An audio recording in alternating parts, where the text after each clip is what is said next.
10 नवंबर की शाम दिल्ली में एक कार बॉम्ब धमाके ने सबको दहला दिया। तो चलिए समझते हैं कि उस दिन आखिर हुआ क्या था और अब तक की जांच में क्या कुछ सामने आया है। तो बात शुरू करते हैं उस सोमवार की शाम से। जरा सोचिए, ऐतिहासिक लाल किले के पास का वो इलाका, हजारों लोग रोज की तरह अपने कामों में लगे हुए थे। दिल्ली का सुभाष मार्ग, ऑफिस से घर लौटते लोग, गाड़ियों का शोर, मतलब बिल्कुल एक आम शाम। सब कुछ नॉर्मल चल रहा था, लेकिन किसी को अंदाजा नहीं था कि ये शांति बस कुछ ही पलों की मेहमान थी। और फिर ठीक 6:52 पर सब कुछ बदल गया। ट्रैफिक सिग्नल पर खड़ी एक Hyundai i20 कार अचानक एक आग के गोले में बदल गई। एक इतना जोरदार धमाका हुआ कि पूरा इलाका दहल गया। और पता है, जांच में जो टाइमलाइन सामने आई वो और भी ज्यादा चौंकाने वाली थी। ये कार धमाके से घंटों पहले दोपहर 3:19 से ही लाल किले के पास पार्क की हुई थी। मतलब साफ था, ये कोई अचानक हुई घटना नहीं थी, बल्कि इसके पीछे घंटों की प्लानिंग थी। तो धमाका हो चुका था और उसके बाद जो मंजर था वाकई दिल दहला देने वाला था। चलिए देखते हैं कि इस हमले का असर कितना भयानक था। धमाका इतना जबरदस्त था कि आसपास की कई कारें, ई रिक्शे सब जलकर खाक हो गए। पूरी सड़क पर बस मलबा ही मलबा बिखरा पड़ा था। और ऐसे हमलों की सबसे भारी कीमत हमेशा आम लोग चुकाते हैं। शुरुआती खबरों में ही पता चला कि कम से कम 9 लोगों ने अपनी जान गंवा दी थी।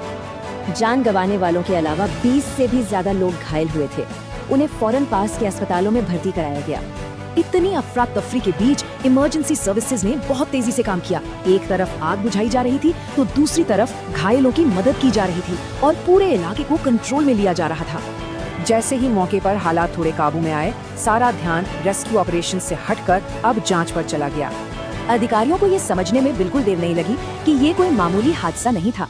धमाके का तरीका, उसकी तीव्रता, सब एक बड़ी साजिश की तरफ इशारा कर रहे थे। इसीलिए फौरन देश की टॉप काउंटर टेरर और फोरेंसिक टीमों को बुला लिया गया। अब इस मामले की जांच का जिम्मा दिल्ली पुलिस की स्पेशल सेल, NIA और NSG जैसी बड़ी एजेंसियों ने संभाला। मकसद एक ही था, पता लगाना कि इस हमले के पीछे आखिर कौन है।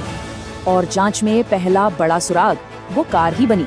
पता चला कि ये एक Hyundai i20 थी, जिसका नंबर हरियाणा का था। लेकिन सबसे हैरान करने वाली बात तो तब सामने आई जब इस कार के तार सीधे जम्मू कश्मीर के पुलवामा से जाकर जुड़े। इस कनेक्शन के सामने आते ही अधिकारियों ने UAPA के तहत केस दर्ज कर लिया। UAPA यानी भारत का सबसे सख्त एंटी टेरर कानून। ये अपने आप में एक साफ इशारा था कि एजेंसियां इसे एक आतंकी साजिश मानकर ही जांच कर रही हैं। तो अब तक की जांच से क्या सुराग मिले हैं और वो कौन से बड़े सवाल हैं जो अब भी अनसुलझे हैं? खुद गृह मंत्री का भी बयान आया कि जांच में कोई कसर नहीं छोड़ी जाएगी। हर एंगल को देखा जा रहा है और मेन फोकस है हमले के पीछे का मकसद और गुनाहगारों तक पहुंचना। जाहिर है, इस हमले के फौरन बाद पूरी दिल्ली में हाई अलर्ट कर दिया गया। सुरक्षा एकदम चाक चौबंद कर दी गई और हमलावरों की तलाश तेज हो गई। और आखिर में वही सबसे बड़ा सवाल कि देश की राजधानी के दिल पर हमला करने वाले ये लोग कौन थे और उनका मकसद क्या था। जांच अभी भी जारी है और इन सवालों के जवाब का इंतजार पूरा देश कर रहा है। हमारे चैनल को लाइक, शेयर और सब्सक्राइब करना न भूलें।